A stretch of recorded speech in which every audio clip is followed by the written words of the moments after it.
Mas quem é o meu próximo? Sabe, essa é a pergunta, esse é o tema da mensagem de hoje. Quem é o meu próximo? Sabe por quê, meu irmão? Existem demandas que já eram para você estar fazendo e você não está fazendo, e você está se omitindo de ajudar, de amparar, de socorrer pessoas. Eu trouxe aqui a Cristolândia para uma demanda congregacional, mas existem demandas pessoais que se esbarram no seu caminho todos os dias, e aí você pega o problema.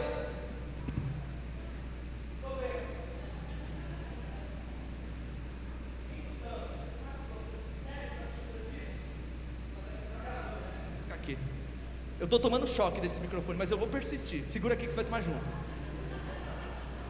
tem problema no coração não, né? Aí o problema chega, o Alisson é o problema. Ai, porque eu estou fraco, não estou conseguindo ir para a igreja, e que não sei o que, e eu não sei, o mundo está me chamando, está dando uma cosquinha aqui, não precisa fazer isso, mas está dando uma cosquinha, e que não sei o que. Aí eu falo assim, eu tenho a solução para você. Ele é a demanda, eu tenho a solução para você. Pastor Rodrigo, o Alisson está aqui. Obrigado, Alisson. Irmão, aí a pessoa ouve o cara falando isso, aí ele fala assim, Pastor Rodrigo está cansado. Não vou levar problema, Pastor Rodrigo. Pastor Rodrigo está cansado, tá vendo? Olha só, a cara dele de abatido, está barrigudinho, olheira. Tá vendo? Aí o capeta quer que você pense desse jeito. Isso não tem nada a ver, irmão. Não é que o Rodrigo está cansado, é que você tem responsabilidades que você não está fazendo. Você não está agindo. Tem demandas que batem na tua porta para você agir, para você socorrer. Será que você não é apto? Se o Alisson chega e fala, eu estou fraco, eu estou caindo, fala assim, irmão, estou aqui para junto contigo. Não manjo muito da palavra não, mas eu vou aprender, porque você tem que criar vergonha na cara. Eu vou passar na sua casa, eu vou te ajudar. Se colocar e amparar o outro. Olha o que esse cara fala, olha essa parábola aqui extraordinária que Jesus cria. Você não sabe quem é o seu próximo? De repente aí você está pensando, eu não sei quem é meu próximo.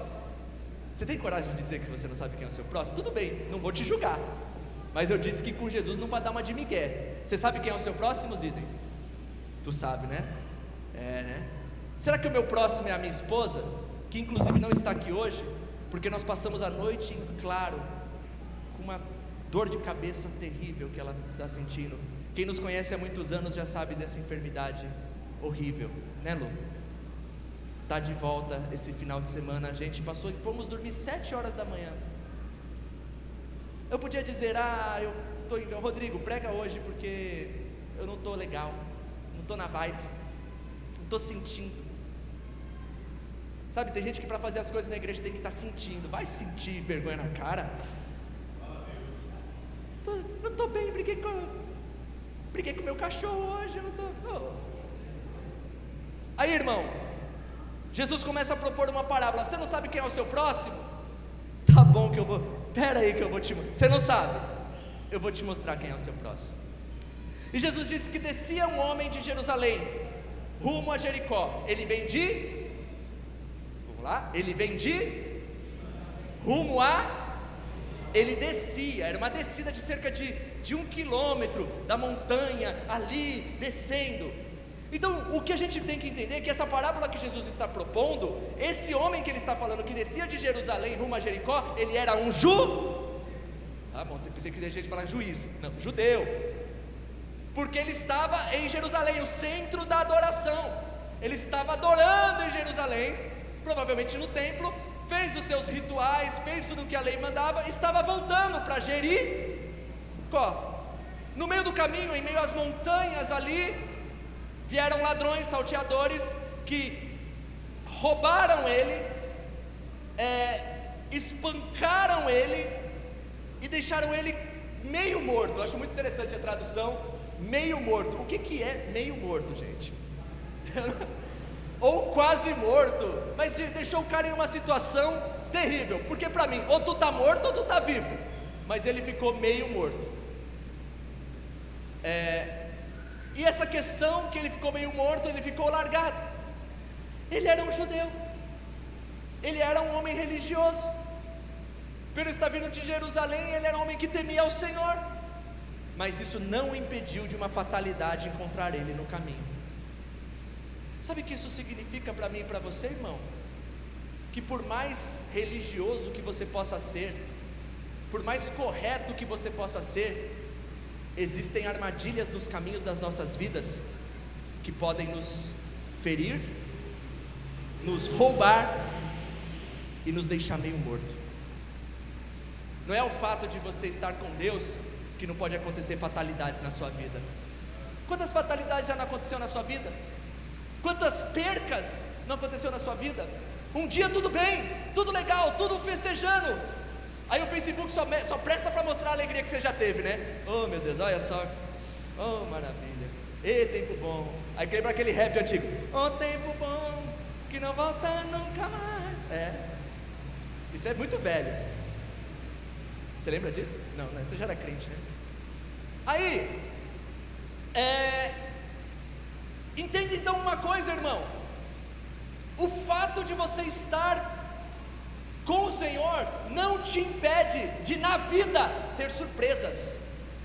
Por isso, não nos cabe julgar as circunstâncias do outro, porque às vezes algo que não está sob o nosso controle pode acontecer. Uma fatalidade que vem de fora, uma tribulação que vem de fora, e pode mudar toda a nossa estrutura, toda a nossa história. E nós nos vemos pobres, feridos e espiritualmente meio mortos. Quantas vezes isso não acontece? Eu quis? Não. Esse homem pediu? Não. Aconteceu. Coisa boa a gente planeja, amém? Coisa ruim acontece. Já reparou isso? A gente planeja coisa boa, ninguém planeja coisa ruim. Nossa gente, semana que vem eu vou ficar com uma dor de cabeça. Nossa, estou pensando, terça-feira eu vou furar o pneu do carro, estou querendo, sabe, sentir. Ninguém pensa isso. A gente projeta coisas boas, a gente planeja coisas boas. Adversidades acontecem, e como Tiago nos ensina, elas vêm mesmo. Tiago capítulo 1, tende por grande ânimo quando passardes por diversas provações. Passardes, quando elas vêm, amém? Então ninguém está aqui sentadinho para ser feito de trouxa, para dar dinheiro para pastor nenhum. Você está aqui para aprender a caminhar com Cristo Jesus. Aí, é porque se de repente você prega um negócio desse, já tem meia dúzia que levanta e vai embora. Fala, nossa, já estou ruim, o cara vai começar a falar, eu vou ficar mais ruim ainda. Calma, que eu não terminei. Aí nesse caminho, pelo mesmo caminho, vindo da onde? De Jerusalém, do mesmo lugar que o cara estava vindo, desce quem? Um sacerdote. Sacerdote é aquele, o sacerdote, os caras já metem um terno diferente, já tem umas abotoaduras maneiras, já anda diferente, o copo d'água do cara é diferente. É o sacerdote. O que é o sacerdote? É a conexão da terra com o santo. É o homem que intermedia entre os homens e Deus. É o cara. E quanto mais relacionamento com Deus eu tenho, mais parecido com Deus eu devo ser. E o sacerdote está descendo pelo mesmo caminho do cara, e de repente olha o meio morto. Aí ele fala, rapaz. Interessante que nas leis judaicas, um sacerdote ou um levita, daqui a pouco eu falo do levita, eram pessoas que não podiam, tinham várias restrições, e uma delas, eles não podiam tocar em mortos, porque eles se tornavam impuros nos rituais, e tinham que passar um período de purificação, tomar banho, se lavar, era uma trabalheira danada. Então o sacerdote vindo de Jerusalém, provavelmente vindo dos rituais, cheio da unção, sabe daquele culto cheio da unção? Passei minha temporada servindo ao Senhor, vou voltar para casa, cheio da unção, cheio da espiritualidade, encontra um morto. Eu não quero saber se ele está meio morto, porque para mim ele está morto. Sabe por quê? Porque nos nossos olhos, as pessoas já não têm mais jeito. Na nossa ótica humana, julgadora, religiosa, não vale a pena mexer nisso. Sabe por quê? Não tem mais jeito. Isso é forte, irmão. Isso devia fazer nós nos constrangirmos, porque você sai daqui essa noite e fala assim: tive um culto abençoado. Isso não te mover a uma pessoa, em qualquer condição que esteja, que seja de prostituição, drogadição, que seja de bebedice, que seja de ateísmo, que esteja aprofundado no Big Brother. Meu Deus do céu, tem jeito. Vocês entenderam o que eu falei? Aprofundado e viciado no Big Brother. Sabe, tem jeito, tem solução. Mas os olhos religiosos diz: está morto, e eu não posso me relacionar com o que está morto, porque eu vou, poxa, passei tanto tempo lá me purificando na presença de Deus, vou tocar aí, eu vou ter que fazer todo o ritual de purificação, não vale a pena o meu tempo para mexer com quem está morto. E o sacerdote, ó, pro lado, e vai, pensou que eu ia, né? De repente, pelo mesmo caminho, inevitavelmente quem vem? Um levita, com a guitarra nas costas, ou com violão. Pegadinha, levita não mandava com instrumento, porque levita era quem servia no templo, varria, limpava, auxiliava os sacerdotes e, quiçá, entoavam hinos. Era isso, levita. E outra, irmão, cá para nós, hoje não tem levita. Alguém aqui é descendente da tribo de Levi? Porque era uma questão de descendência. Todos os sacerdotes e todos os levitas vinham da tribo de quem? Olha isso, escolinha bíblica dominical. Eles eram descendentes da tribo de Levi. Então, se você é da tribo de Levi, você pode ser um levita. Se você não é da tribo de Levi, contente-se em ser um adorador em espírito e em verdade.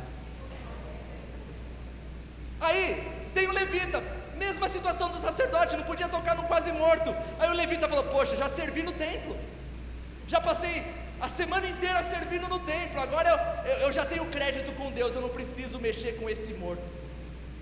Porque eu disse, aos olhos humanos, muitas circunstâncias a gente já dá como morta. Não vale a pena meu tempo, não vale a pena meu dinheiro, não vale a pena meu investimento. E nisso, pelo mesmo caminho vem quem? Um samaritano. E o interessante de Jesus colocar esse samaritano na história é que os samaritanos e os judeus não se bicavam. Os judeus desprezavam os samaritanos porque achavam eles mestiços, imundos, a adoração era diferente, as coisas eram diferentes. Quando você vê a passagem da mulher samaritana conversando com Jesus, você vê a indignação dela. Você não sabe que você está conversando com uma mulher e eu sou samaritana? Os discípulos de Jesus também quis derrubar. Falou: Senhor, posso orar para cair bola de fogo em cima aqui dessas aldeias samaritanas? Jesus falou assim: ah, rapaz, sabe de nada. Então, eles não tinham relação. E o que acontece? Quando aquele samaritano se aproxima daquele judeu quase morto, ele não perguntou quem era, de onde vinha, o que fazia. Ele moveu-se de íntima compaixão. Mas antes dele mover-se de íntima compaixão, olha só que interessante o que o texto diz.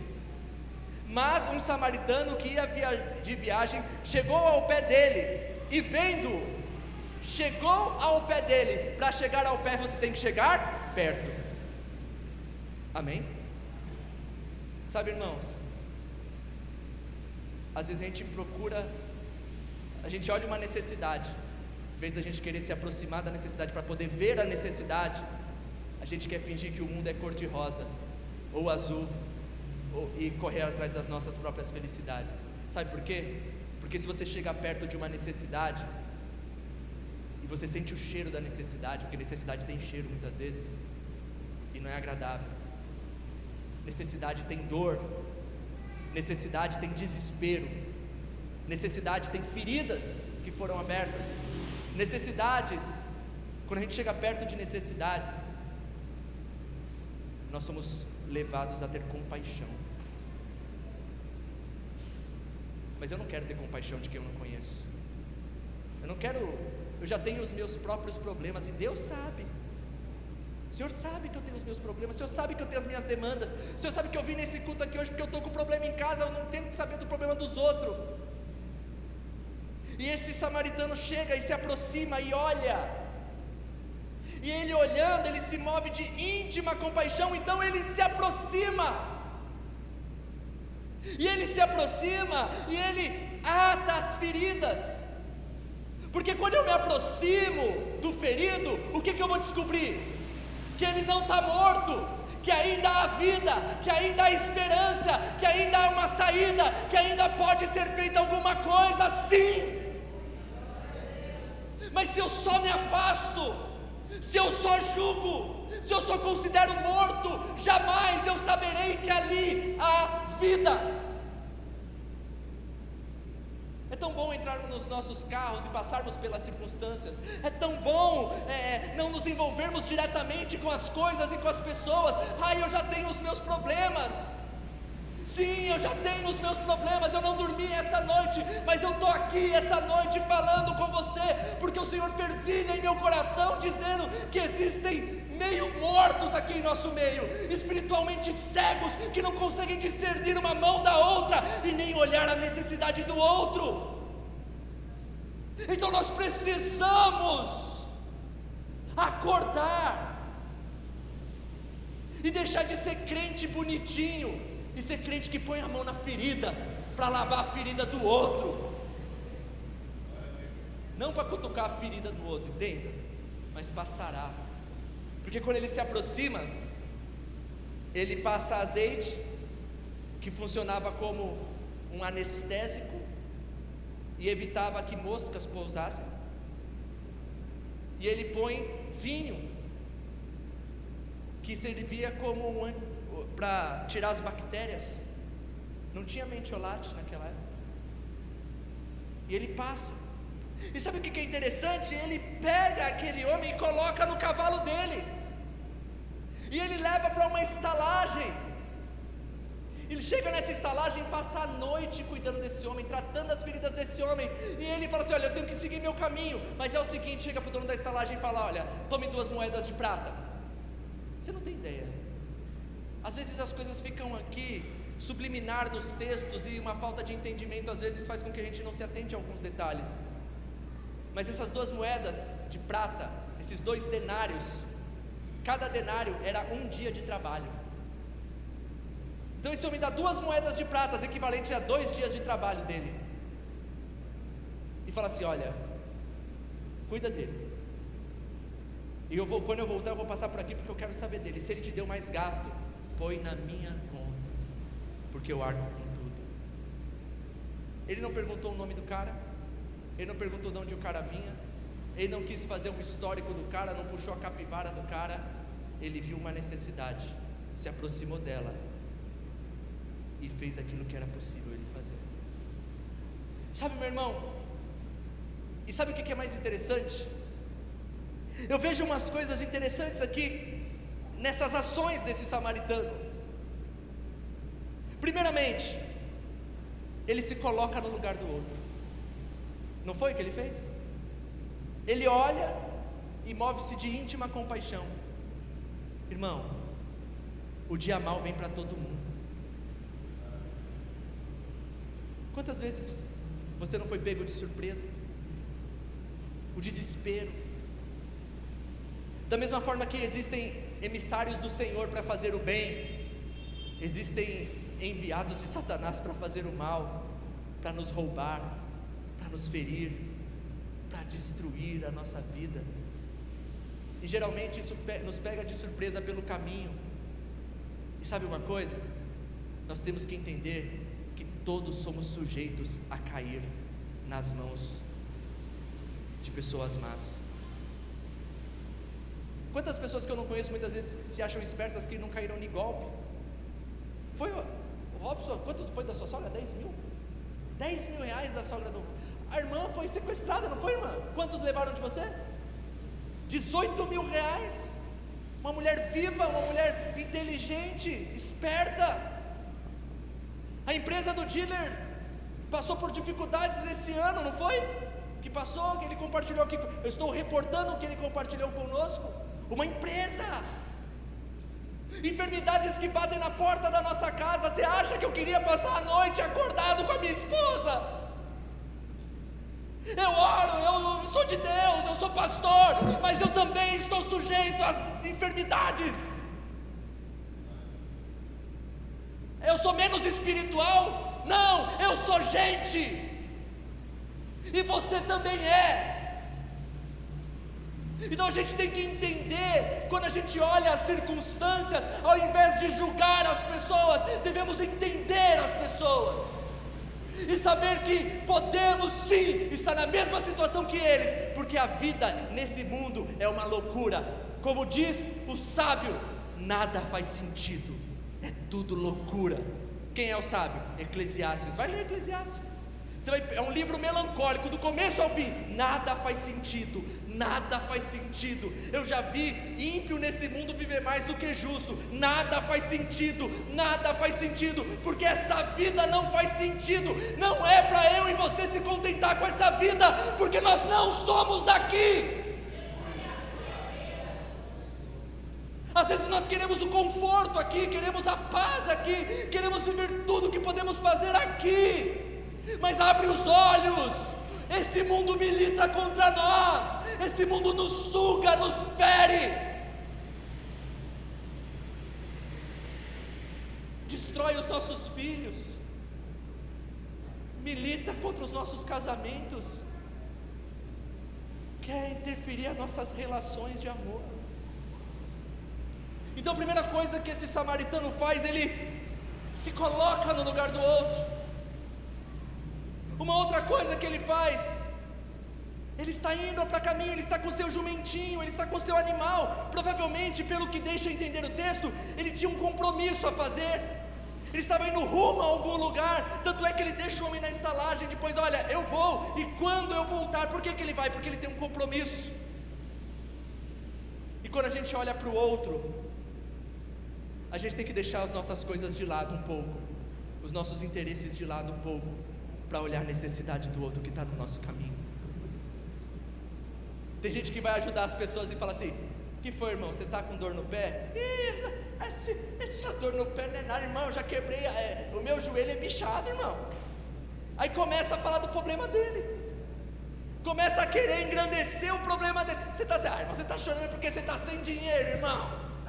Para, aí começa, para, se deixe de lado um pouco, deixa o seu eu de lado, o seu compromisso de lado, e olha para a dor do outro, porque às vezes, simplesmente ficar calado e abraçar já ajuda muito, do que ficar tagarelando as suas mazelas no ouvido dos outros. Às vezes queremos comparar a nossa dor com a do outro. Não, deixe as suas coisas de lado, quando o outro está sentindo dor, e foque na dor do outro e não na tua.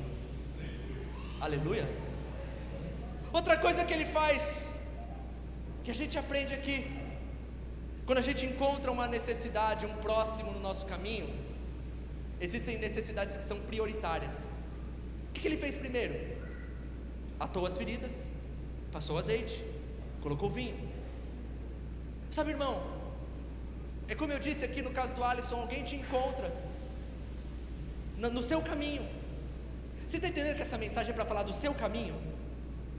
Aí no seu caminho, você encontra uma pessoa, e no seu caminho, essa pessoa fala assim: eu estou precisando tanto de oração. Aí você fala assim: isso na terça-feira. Aí fala assim: então faz o seguinte, vai domingo na igreja, que eu vou pedir para o pastor orar por você.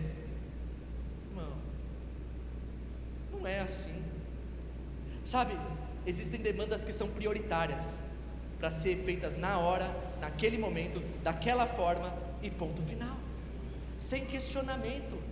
Tem que estancar a ferida, tem que passar o azeite, tem que colocar o vinho, e ponto final. E quem é isso? Quem é o azeite? Quem é o vinho? Quem é a atadura? É você, filho de Deus. Ele não foi procurar alguém no caminho. Vem cá, você nem sabe, eu achei um cidadão que está ferido, vem me ajudar a ver ele. Não, Deus coloca demandas no seu caminho, na tua vida. Erga as mangas e sare as feridas, erga as mangas e verta o azeite, erga as mangas e cure.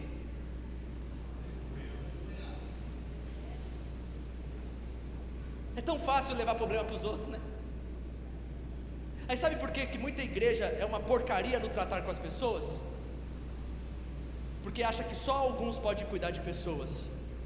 A palavra me ensina outra coisa, que todos nós podemos cuidar uns dos outros, das demandas que aparecem nos nossos caminhos. Para de rebater obrigações, erga suas mãos e cure. Aí, esse homem ele dedica tempo, e ele tira o conforto dele. Ele estava no jumento, ele estava no cavalo, não diz que animal que era, mas ele coloca o ferido no cavalo dele e ele anda a pé. Você tem noção disso? Ele põe o ferido no cavalo dele e ele anda a pé. É que nem Tiago fala, seu irmão te encontra, fala que está com frio e com fome, e você fala assim: querido, deixa eu fazer uma oração poderosa para você. Senhor, envia um anjo com uma cesta básica na casa dele, dê a ele, Senhor, aqueça-o com o fogo do Espírito, Senhor. Em vez de você tirar sua blusa, em vez de você falar assim, vamos jantar lá em casa, em vez de você sair do seu conforto para ajudar o outro. Ei, tem muita gente aqui que não abre mão de descer do jumentinho para ajudar o outro, desviar da sua rota para ajudar o outro, sair do seu conforto para ajudar o outro. Eu sei que o irmão aqui está com 3 meninas, né, irmão? 4 meninas, você e elas. Quais idade? 7, 5 e 4. E ele está só com 3 meninas dentro de casa. Um homem adulto que tem que trabalhar, que tem que fazer coisa. Será que você está disposto a sair do seu comodismo para ir lá ver se alguma das meninas precisa de um papo de mulher, precisa de um abraço, uma calcinha para lavar, alguma coisa? Helena é amiga. Será que estamos dispostos? As demandas estão aqui. Alguém já perguntou para o dealer se está precisando de uma ajuda lá na empresa? De boa, só para ajudar, só para se oferecer, só para sair do seu conforto, do seu dia de folga e abençoar alguém. Eu sei que não é a palavra que você queria ouvir, mas é que você vai ouvir até eu terminar de falar, então fica na tua. Sabe, sair do seu comodismo, descer do seu cavalo e pôr a necessidade do outro para galopar enquanto você fere os teus pés nas pedras. Olha isso. Isso é evangelho de Jesus Cristo, irmão. Tem irmão aqui, que gostaria de estar ouvindo essa palavra, mas está ali naquela salinha suando, cuidando dos nossos filhos. Você sabia disso? Se doar. Sabe, esse irmão, ele dedicou tempo, porque ele estava indo para um afazer, ele estava indo para um lugar, e ele interrompe o seu trajeto para dedicar uma noite cuidando do outro. E aí, sacrifica teu cinema, teu Netflix? Sacrifica o seu tempo de qualidade? É o meu tempo de qualidade. E aí? Sabe o que ele investe? Ele investe dinheiro. Ele investe dinheiro na vida daquele cara que ele nem conhece. Ele investe 2 dias de trabalho na vida daquele cara, 2 denários, 2 moedas, para assim, eu não conheço, mas eu sei que há uma necessidade, e se eu tenho, eu quero suprir. Sabe outra coisa que ele faz? Ele se compromete com aquele outro. Sabe por quê? Porque ele fala para o dono da estalagem, fala assim: olha, o cidadão ficou aí, eu vou, mas quando eu voltar eu quero ver, eu vou passar por aqui, para ver como ele está, ou se ele causou algum custo, e eu me comprometo. Irmão, a nossa vida faz mais sentido quando a gente aprende a se comprometer com outras pessoas, a ajudar outras pessoas, a amparar outras pessoas. Sabe, Jesus ele olha para esse homem, como eu disse, não dá para fazer Jesus de migué, não dá para fazer Jesus de tolo, Não dá para fazer pergunta bobinha para Jesus, porque a resposta vai ser sempre forte. Aquele homem fala assim: quem é o meu próximo? Aí Jesus fala assim para ele: nessa historinha que eu te contei, quem foi o próximo do homem ferido? Dos três. Aí ele fala: o samaritano que o ajudou. Aí Jesus responde: certo, vai e faz a mesma coisa. Sabe? Aí esse homem, do jeito que esse cara era tapado, que fez essas perguntas, provavelmente ele falou assim: tá bom, então eu vou para o caminho de Jerusalém e vou descer para ver se eu encontro um ferido. Não é isso, irmão. O que Jesus está dizendo é: no caminho da sua vida aparecem demandas, e quando essas demandas aparecerem, não se isente da responsabilidade, se doe, invista seu tempo, invista seu sossego, invista seu dinheiro em cuidar de quem, não importa quem. Você está entendendo? Não importa quem é, se é uma necessidade, cuide. Não quer saber se é de A ou de B, se é. E Jesus coloca um samaritano conflitante com um judeu, para dizer justamente isso. Ai, mas é um macumbeiro. Glória a Deus, se é a necessidade, cuide. Ai, mas é um corintiano. Cuide, mas toma cuidado. Estou brincando. Cuide. Você foi pro jogo do Corinthians hoje, né? Vê se você está feliz aí, né? Ganhou do Santos, né? Feliz. Olha a cara do Daniel lá. Por isso que o Miguel está triste. Mas entenda, cuide. A demanda apareceu, cuide. E o que eu devo fazer? Cada circunstância e cada ferida tem a sua necessidade, e você saberá o que você tem que fazer. Porque no fundo nós sabemos o que temos que fazer. Nós só não temos vergonha na cara para fazer. Só nos falta posicionamento para fazer. Só que com Jesus não tem meias palavras. Ou é ou não é. E sabe de uma coisa, irmãos? 2 pontinhos que eu quero pensar. Primeiro, a gente sabe o que tem que fazer. Concorda comigo? A gente sabe o que tem que fazer. Às vezes a gente não faz por outras prioridades. Segundo ponto, o nosso próximo não é a nossa casa simplesmente, não é os nossos parentes simplesmente, não é os nossos conhecidos simplesmente. O nosso próximo são as demandas e as necessidades que aparecem nos caminhos das nossas vidas e vão nos forçar a sair do nosso comodismo, da nossa rotina, vai mexer com o nosso dinheiro, mas vai servir àquele ao qual o Senhor quer que eu sirva. Isso é o que Jesus olha para mim e para você e diz: vai e faça igual.